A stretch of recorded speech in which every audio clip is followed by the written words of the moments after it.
بسم اللہ الرحمن الرحیم۔ نمبر 1، اسلامی تاریخ۔ 9 ربیع الثانی۔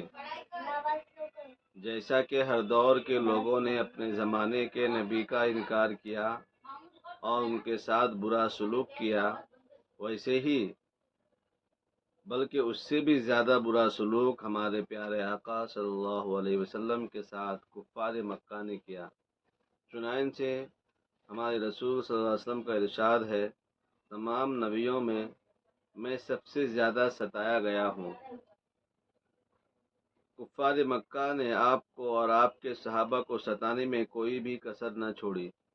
کوئی آپ کے راستے میں کانٹا بچھاتا تو کوئی آپ کا مذاق اڑاتا، کوئی شاعر اور کوئی جادوگر کہتا تو کوئی پاگل یا کوئی دیوانہ کہتا، اور کبھی شریروں نے نماز کی حالت میں آپ کے جسم مبارک پر اونٹ کی اجڑی ڈال دی، تو کبھی آپ کے گلے میں چادر کا پھندا ڈال کر کھینچا۔ اسی طرح دین کی خاطر نبی صلی اللہ علیہ وسلم کی 2 بیٹیوں کو طلاق دی گئی، مگر رسول اللہ صلی اللہ علیہ وسلم برابر صبر اور استقامت کے ساتھ اللہ کے دین کی تبلیغ کرتے رہے، اور کفار مکہ آپ صلی اللہ علیہ وسلم کو تکلیف پہنچانے میں کوئی کسر نہ چھوڑی۔ اس کے باوجود آپ دین حق کی تبلیغ سے رکنے کا نام نہیں رہے۔ نمبر 2، اللہ کی قدرت۔ پتوں میں خدا کی قدرت۔ اللہ تعالیٰ نے جس طرح انسان جسم میں خون کی گردش کے لیے رگیں بنائی ہے، اسی طرح پتوں کے اندر بھی پانی سپلائی کرنے کے لیے باریک جال بچھا دیا ہے۔ یہ پودے گویا پانی اور گرمی پہنچانے کا کام کرتے ہیں۔ اگر یہ باریک مسامات پتوں کے اوپر ہوتے تو سورج کی گرمی سے بچنے کے لیے پودے سے پانی کو نکالتے رہتے، جس کے نتیجے میں پودا سوکھ جاتا، مگر اللہ تعالیٰ نے اپنی قدرت سے ان مسامات کو پتوں کے اندر بنا کر پودوں کو سوکھنے سے محفوظ کر دیا۔ ایک فرض کے بارے میں رسول اللہ صلی اللہ علیہ وسلم نے فرمایا، علم دین حاصل کرنا ہر مسلمان پر فرض ہے۔ ایک سنت کے بارے میں حضرت عائشہ رضی اللہ تعالیٰ عنہ بیان فرماتی ہیں کہ رسول اللہ صلی اللہ علیہ وسلم ظہر سے پہلے 4 رکعت اور فجر سے پہلے 2 رکعت کبھی نہیں چھوڑی۔ نمبر 5، ایک اہم عمل کی فضیلت۔ تہجد کی نیت کر کے سونا۔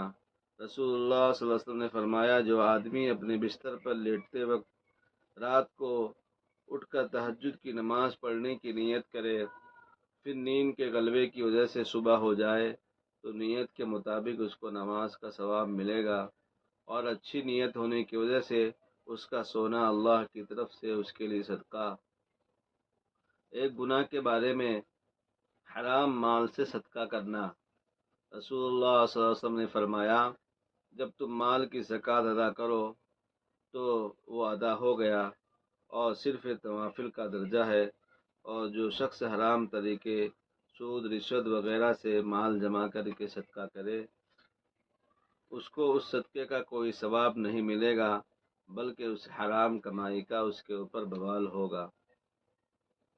نمبر 7، دنیا کے بارے میں رسول اللہ صلی اللہ علیہ وسلم نے فرمایا، جو شخص دنیا میں اپنی خواہشوں کو پورا کرتا ہے اور آخرت میں اپنی خواہش کے پورا کرنے سے محروم رہتا ہے۔ نوٹ: اپنی تمام حاجتوں کو اسی دنیا میں پوری کرنے کی کوشش نہیں کرنی چاہیے، ورنہ آخرت میں محروم ہو جائے گا۔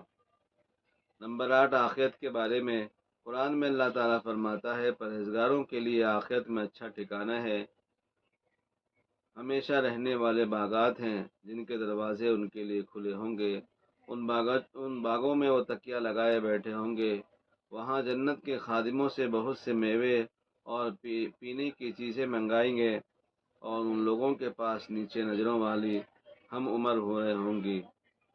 نمبر 9، طب نبوی سے علاج۔ ہر مرض کا علاج۔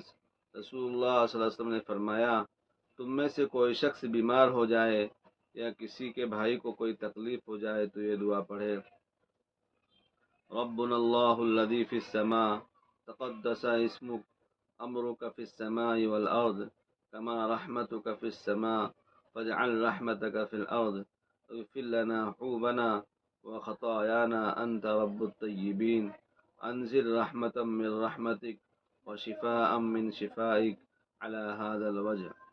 انشاءاللہ ٹھیک ہو جائے گا. فائدہ: اس دعا کو مریض پڑھتا رہے یا کوئی پڑھ کر اس پر دم کرے. نمبر 10 قرآن کی نصیحت. قرآن میں اللہ تعالیٰ فرماتا ہے مسلمان آپس میں ایک دوسرے کے بھائی ہیں. اگر ان کے درمیان لڑائی جھگڑا ہو جائے تو اپنے بھائیوں کے درمیان صلح کرا دو اور اللہ سے ڈرتے رہو تاکہ تم پر رحم کیا جائے. اللہ تعالیٰ ہم سب کو پڑھنے اور سننے سے زیادہ عمل کی توفیق عطا فرمائے اور اس پیغام کو اپنے بھائیوں تک پہنچانے کی اور پورے عالم میں اس کو شیئر کرنے کی توفیق عطا فرمائے. آمین. جزاک اللہ خیرا.